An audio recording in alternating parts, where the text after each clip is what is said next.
Hello everyone and welcome to अकेडज़ाम। So mathematics in physics के topic में आज हम डिस्कस करेंगे एरिया अंडर ए कर्व का कंसेप्ट। अब कोई कर्व है आपके पास और उसके अंडर जो एरिया होता है उसे अगर आपको मैथमेटिकली फाइंड करना है तो हम कैसे कर सकते हैं, इसी चीज को हम आज डिस्कस करेंगे।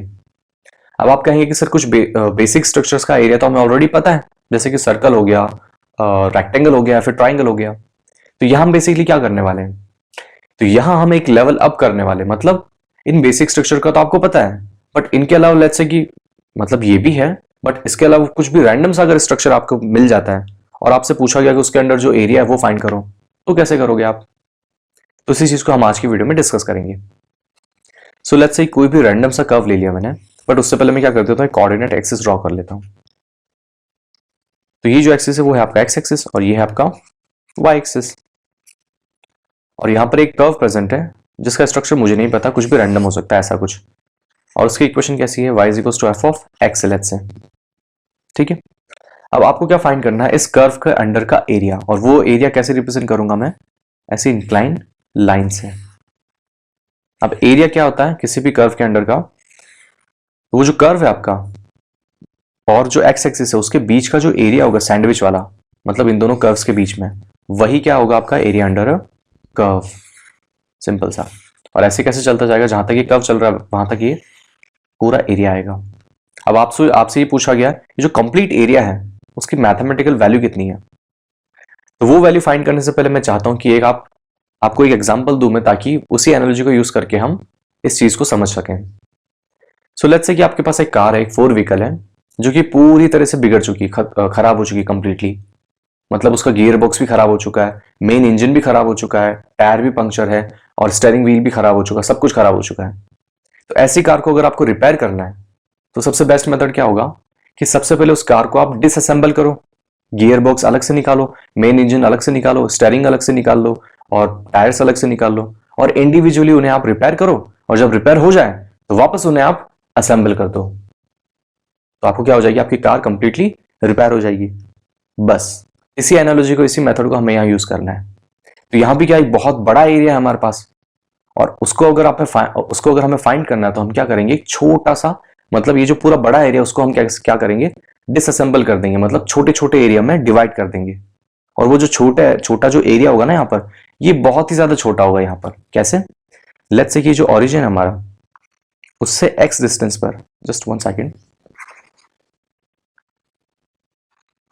उससे एक्स डिस्टेंस पर मैं क्या करता हूँ, छोटा सा एलिमेंट कट करता हूँ एक्स में, dx एलिमेंट, और इसके करस्पॉन्डिंग एक जो वर्टिकल लाइन होगी, dx क्या है, बहुत ही इनफाइनाइटली स्मॉल है, तो उसके करस्पॉन्डिंग यहाँ जो वर्टिकल लाइन होगी वो एक ऑलमोस्ट एक स्ट्रेट लाइन होगी, बट उसको मैं क्या करूँगा, यहाँ पर थोड़ा सा विड्थ में ड्रॉ करूंगा, क्योंकि मुझे यहाँ पर डेरिवेशन करना है। बट आपको क्या अज्यूम करना है, जो रेड लाइन से जो मैंने बनाई है वो एक छोटी सी, एक बहुत ही थिन स्ट्रिप है, बहुत ही पतली स्ट्रिप। ठीक है, तो मैंने क्या करते हैं, ऐसी ही छोटी छोटी स्ट्रिप को मैं कट करूंगा, बट ये जो स्ट्रिप है अगर इसका मुझे एरिया फाइंड करना है तो मैं इसको क्या करता हूँ, थोड़ा सा जूम इन करके ड्रॉ करता हूँ। तो ये जो स्ट्रिप है वो मुझे कैसे दिखेगी, रेक्टेंगुलर स्ट्रिप होगी। क्यों? क्योंकि dx की वैल्यू बहुत ही ज्यादा स्मॉल है, और इसके करस्पॉन्डिंग ये जो पॉइंट होगा p, उसका कोऑर्डिनेट कितना होगा, x, y, डेफिनेटली। ठीक है, तो ये जो स्ट्रिप है वो बहुत ही ज्यादा छोटी है, अगर बहुत ही ज्यादा पतली है तो उसकी जो ये लेंथ होगी वो कितनी होगी, डेफिनेटली dx।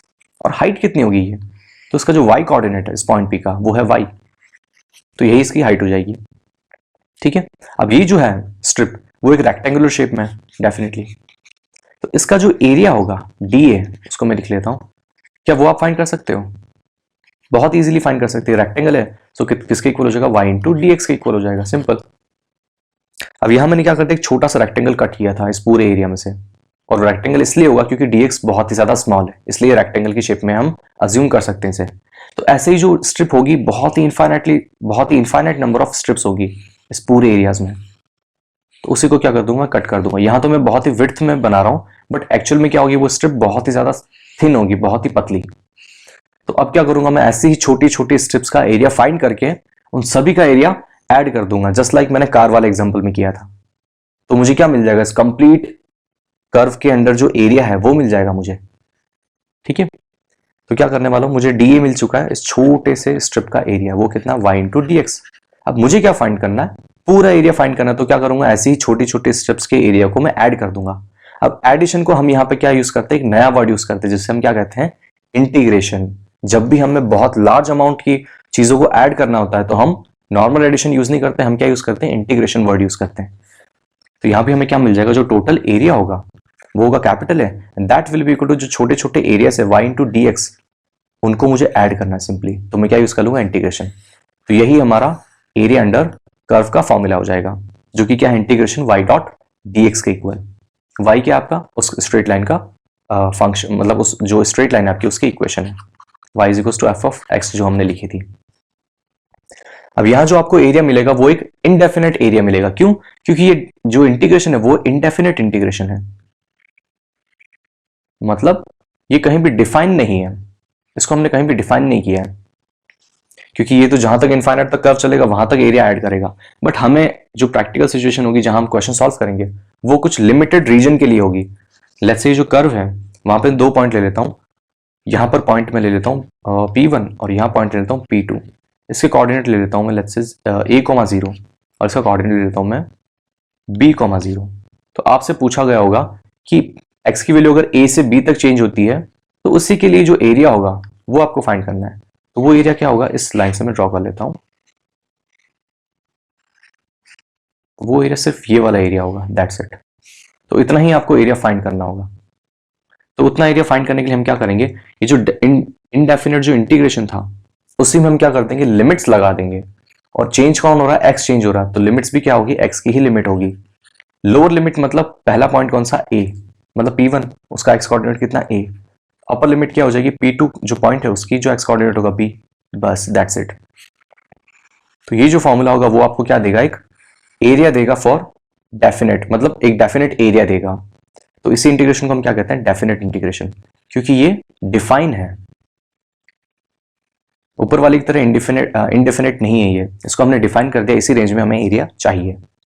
सो हमें मिल चुका फाइनल फॉर्मूला हमारा, किसी भी कर्व के अंडर का एरिया अगर आपको फाइंड करना है फॉर ए लिमिटेड रीजन तो आपको यही फॉर्मूला यूज करना है, जो कि क्या है, सिंपल सा y डॉट डी एक्स का इंटीग्रेशन और लिमिट लगानी है a से b तक। ठीक है, तो ये इसका कंसेप्चुअल पार्ट हो चुका है। अब हम देखते हैं किसी क्वेश्चन में कैसे सॉल्व करेंगे, इसे हम कैसे यूज करेंगे। सो लेट्स से यहाँ क्वेश्चन गिवन है y इज इक्वल टू 4, एक स्ट्रेट लाइन है जिसका स्लोप क्या है 0 और जो कि 4,0 से 0,4 से पास होगी। आपको फाइंड करना है एरिया, किसका एरिया, इसी कर्व के अंडर जो एरिया होगा बिटवीन कहां से कहां तक, x equals to 0 to x equals to 4, ये आपको फाइंड करना है। तो कैसे करेंगे, तो एक बार क्या करते हैं, इसका हम डायग्राम ड्रॉ करके देख लेते हैं कैसा डायग्राम इसका दिखेगा। Just 1 second. तो हमारा कोऑर्डिनेट एक्सिस हो गया x और y। y is equals to 4 मतलब क्या, एक स्ट्रेट लाइन है जो कि हमेशा कौन से हॉरिजॉन्टल स्ट्रेट लाइन है जो कि किस पॉइंट से पास होती है, 0,4 से। स्लोप इसका 0 है। अब आपको एरिया फाइंड करना है x इक्वल्स टू 0 और x इक्वल्स टू 4 के बीच का। x इक्वल्स टू 0 मतलब ऑरिजिन और x इक्वल्स टू 4 मतलब यहां कहीं इसके बीच का एरिया, मतलब डेफिनेटली ये वाला एरिया की बात कर रहा है ये, बस दैट्स इट, यही आपको एरिया फाइंड करना है। तो आप कहोगे सर ये तो बहुत सिंपल है, स्क्वायर बन गया और इसका एरिया कितना होगा, सिंपल सा 4 into 4 will be equal to 16। तो आप कहोगे तो बहुत ही सिंपल था सर, बट सिंपल से मेरा मतलब ये नहीं था कि सॉल्व करना था, सिंपली मुझे वो जो कॉन्सेप्ट था वो अप्लाई करना है, वो अप्लाई कैसे कर सकते हैं उसको रिप्रेजेंट करना है मुझे यहाँ। सो एक बार क्या करते हैं, अब हम इस इंटीग्रेशन मेथड से भी सॉल्व कर लेते हैं। तो ये क्या बोलता है, जो भी एरिया होता है वो किसके इक्वल होता है, y इंटू डी एक्स और लिमिट होती है a से b तक। अब हमें y क्या है, a क्या और b क्या वो आइडेंटिफाई करना है। सो y तो साफ साफ दिख रहा है हमें 4 के इक्वल है, a क्या है तो लोअर लिमिट क्या है 0, सो a की वैल्यू 0, अपर लिमिट क्या x की वो है 4, सो b की वैल्यू कितनी हो जाएगी 4, दैट्स इट। यहां पुट कर लीजिए हम, सो a हो जाएगा 0, b हो जाएगा 4 और y क्या है हमारा 4 इंटू डी एक्स। इसे इंटीग्रेशन हम इजीली कर सकते हैं, 4 एक कांस्टेंट टर्म में बाहर आ जाएगी, इंटीग्रेशन ऑफ डी एक्स क्या होता है, x होता है, तो वो हम लिख लेंगे यहाँ पे a will be equal to 4 times of x। अब आपको सिंपली देखो, डेफिनेट इंटीग्रेशन जब भी सॉल्व करना होता है तो आपने जो इनडेफिनेट इंटीग्रेशन सॉल्व किया है वहां तक तो करना ही, उसके बाद क्या करना है, सिंपली लिमिट्स पुट करनी है, दैट्स इट। तो 4 तो एज इट इज है बाहर, और लिमिट कैसे पुट करते हैं, upper limit minus lower limit. तो अपर लिमिट कौन सी 4, सो 4x x इक्वल्स टू 4 आप पुट कर दोगे तो 4 आ जाएगा, माइनस x की जगह लोअर लिमिट पुट करनी है और वो कितनी 0, तो खत्म, कितना हो जाएगा 4 इंटू 4। तो यहां से भी हमें एरिया कितना मिल गया 16। तो यहां से आप ऑब्जर्व कर सकते हो कि जो आपने एरिया फाइंड किया था, जो कि आपको फॉर्म ऑलरेडी पता है स्क्वायर का एरिया कितना होता है, और यहां से हमने जो एरिया फाइंड किया इस फॉर्मूला से, वो दोनों सेम आ रहे हैं, मतलब हमारा कंसेप्ट बिल्कुल सही है। तो ऐसे ही यहां पर तो बहुत ही सिंपल सिचुएशन थी, बट कोई कॉम्प्लेक्स सिचुएशन आ जाती है तो वहां भी आपको इसी मेथड से एरिया फाइंड करना है। एक क्वेश्चन हम और सॉल्व कर लेते हैं इसी पे। लेट्स से क्वेश्चन कुछ गिवन है y is equals to X square, ये फंक्शन गिवन है और आपको वही एरिया फाइंड करना है। Just 1 second. Area between let's say x equals to 0 to x equals to 4, यहां तक हम फाइंड कर लेते हैं। तो देखते हैं इसको हम कैसे सॉल्व करेंगे। x equals to 0 to x equals to 4। तो यहां जो कर्व है उसका जो एरिया होगा डेफिनेटली आपका जो कॉमन स्ट्रक्चर थे उसके इक्वल नहीं होगा, मतलब ना ही सर्कल बनेगा, ना ही स्ट्रेट लाइन रेक्टेंगल बनेगा, ना ही ट्राइंगल बनेगा। तो यहां हमें क्या करना पड़ेगा, वही फॉर्मूला यूज करना पड़ेगा y डॉट dx वाला फ्रॉम a टू b। तो कैसे यूज करेंगे हम, y क्या है एक्स स्क्वायर, उसको पुट कर देंगे, लिमिट क्या है 0 से 4, सो लोअर लिमिट 0 अपर लिमिट 4, खत्म। एक्स स्क्वायर का इंटीग्रेशन क्या हो जाएगा, सो एक्स की पावर n वाला फॉर्मूला यूज करेंगे हम। सो क्या हो जाएगा एक्स की पावर 2 + 1 डिवाइड बाई 2 + 1 और लिमिट लगा देंगे हम 0 से 4। So this will be equal to X cube by 3, limit है 0 से 4। अब 1/3 तो कांस्टेंट है, उसे हम सिंपली बाहर लिख लेंगे। और अब लिमिट कैसे पुट करते हैं हम, पहले upper limit minus lower limit. Upper limit कितनी 4, तो 4 का क्यूब हो जाएगा, माइनस लोअर लिमिट कितनी 0, उसका भी क्यूब हो जाएगा। सो कितना हो जाएगा 64, 4 का cube divide by 3, that's it. ये आपका एरिया हो गया उस कर्व के अंडर का फ्रॉम 0 से 2 तक। तो ऐसे आपको क्या फाइंड करना है, किसी भी कर्व का एरिया फाइंड करना है।